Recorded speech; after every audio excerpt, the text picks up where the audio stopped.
Good afternoon, everyone. It is once again Ted the Speed Learner, and let's just suppose you wanted to set this photo as your desktop background.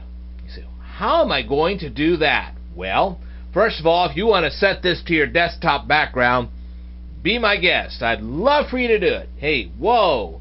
I mean, after all, I'm wearing the red nose in this photo because of Red Nose Day, and this is one of those Looking for Lincoln Heritage Coalition wayside markers. I know I've talked about this a lot on my YouTube channel, but let me tell you about this again so you guys get the idea here. This sign here has a story of Abraham Lincoln on it. It also has a little seal down here on the bottom.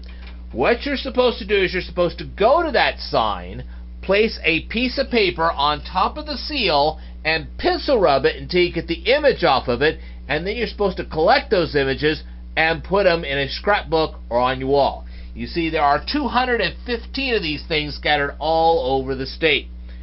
I thought you would like to know that. Okay, but in the meantime, you say, I want to do that.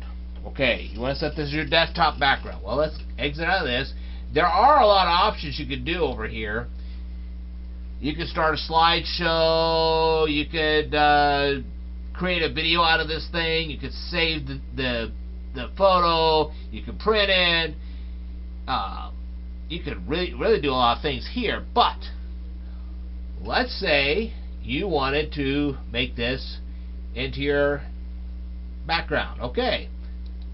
So you right-click it, and you have a lot of options right here. And one of them says Set as Desktop Background. And voila! Now it's your desktop background. Of course, I don't want this to be my desktop background, but if that's what you wanted, you could do that.